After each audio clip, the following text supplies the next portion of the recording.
Olá, meus amigos, tudo bom com vocês? Espero que sim, sempre na graça de Deus, não é? Estamos aqui para darmos continuidade aos nossos bate-papos sobre mediunidade, o que você precisa saber. Hoje já estamos no tema 118, que vai exclamar o seguinte: isso é coisa que colocam na sua cabeça. Você é a pessoa que coloca muitas minhocas na sua cabeça? Quando você coloca minhocas na cabeça, tá criando coisas absurdas, problemas desnecessários ali. O nosso estudo espírita dessa quinzena vai tratar do assunto sobre a vida no mundo dos espíritos. Ouçamos aí o que Kardec nos ensina sobre este assunto. Seria um erro crer que basta ser espírito para encarar o mundo dos espíritos de um ponto de vista onde tudo é compreensível, tudo é nítido, preciso. Nada de abstrações, pois tocamos com a razão o porquê das coisas humanas. Não mais perjúrios, nada de fabulosas dores de erros grosseiros. Dar-se com o mundo espiritual como com o mundo corporal. Para apreciar as coisas de uma ordem elevada, é necessário um desenvolvimento intelectual e moral. Os espíritos atrasados ignoram o que se passa nas altas esferas espirituais, porque não podem compreendê-lo, pois estando seu pensamento circunscrito num horizonte limitado, eles não podem ter os prazeres resultantes do alargamento da esfera de atividade espiritual. A soma de felicidades no mundo dos espíritos é, por força das coisas, proporcional ao desenvolvimento do senso moral.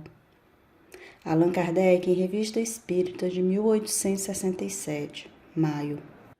Essa fala de Kardec pode ser comprovada quando nós ouvimos, os relatos dos irmãos desencarnados durante as nossas reuniões mediúnicas, durante a experimentação mediúnica. Em uma das nossas reuniões, uma irmã desencarnada, ela iniciou o diálogo conosco dizendo que, nesses termos, meu senhor, eu estou tão cheia de dor, um cancro de esôfago me consumiu, como eu sofro, como eu vivo sofrendo. E o mais interessante, ela falou, eu sei que eu estou morta, e esse morto aí é relativo, mas eu sei que eu estou morta, porém meu sofrimento não cessa, ela nos disse, Então ela disse que pediram que ela viesse à nossa reunião para ter um diálogo conosco. Bom, em nosso diálogo, nós rogamos primeiro a ela, através da intuição da espiritualidade, nós rogamos que ela retornasse mentalmente ou lembrasse, de algum acontecimento feliz do passado dela. Então ela falou que estava lembrando do dia do casamento, no dia do casamento dela, quando ela casou, porque tinha sido um dia muito feliz na vida dela, aquele dia do casamento, com os parentes, os amigos, Então, esse momento, a lembrança desse momento trazia felicidade. Enquanto ela estava lembrando do aniversário, perdão, do casamento, nós questionamos se nesse momento em que ela retornou mentalmente ao dia do casamento, se ela estava sentindo dor, as dores da enfermidade que ela tinha desencarnado. E ela respondeu não. No momento que eu lembrei, que eu voltei, para o meu casamento, para aquele dia de felicidade, eu não senti dor. Então nós esclarecemos a ela que a dor ainda, que ela sentia, era uma ideia fixa, que ela estava trazendo em virtude do tipo de desencarne dela, por uma doença da qual ela sofreu muito, e que se ela mudasse de pensamento, se ela buscasse, alterar o pensamento dela e escutar o que os irmãos espirituais estavam ensinando para ela, certamente ela sairia daquele estado. Obviamente ela nos agradeceu, e disse que iria seguir com uma equipe de irmãos que estavam ali convidando-a para estudos maiores, né? E que ela ia acompanhá-los ali a partir daquele momento. Bom, como vimos lá no Kardec, né?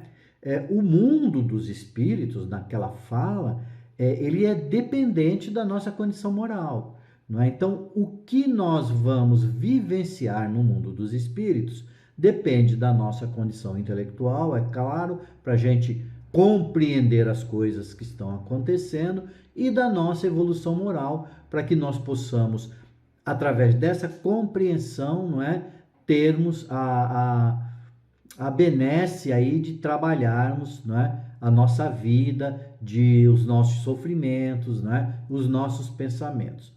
Ouçamos mais uma vez o que Kardec nos tem a ensinar sobre esse assunto no Evangelho segundo o Espiritismo.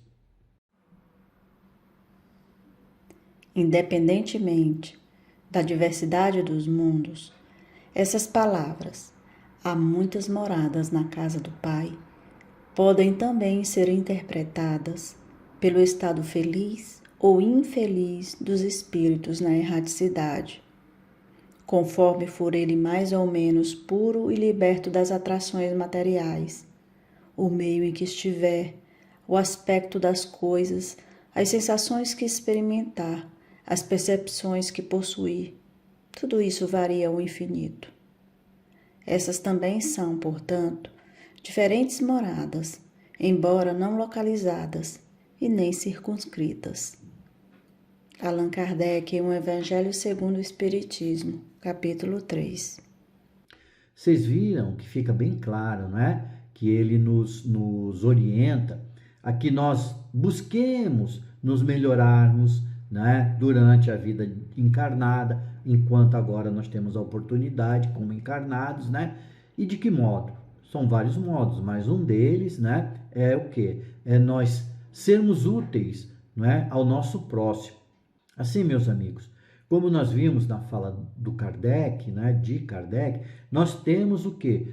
Que buscar a nossa melhora moral. E como a gente consegue isso? Não é? Através da prática do bem, ajudando o próximo, não é? Fazendo caridade, tanto caridade moral como caridade material, enquanto nós estivermos aqui encarnados, certo?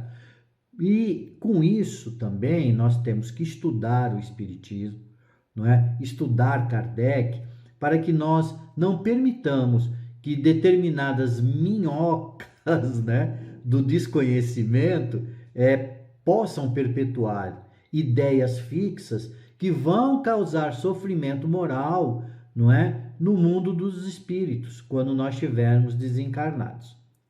Por falar em estudar Kardec, eu queria mandar nesse vídeo, né, um especial abraço para uma prima minha que esteve aqui, a Eliane, aqui em Portugal, nos visitando, não é? E está começando aí sua caminhada na leitura e buscando compreender um pouco da doutrina espírita.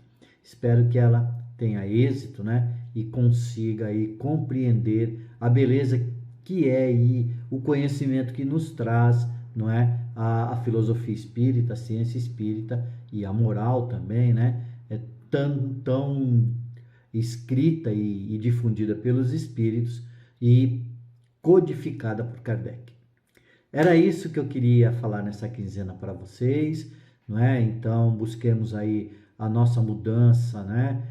Paulatina, a nossa mudança moral, lembrando que tem que ser uma mudança espontânea, não é? Não forçada, não aquela reforma íntima forçada, mas a mudança pelo amor e pela caridade. Fiquem todos com Deus, lembrando sempre que mediunidade é uma relação de amor e de fraternidade. Até a próxima e tchau, pessoal.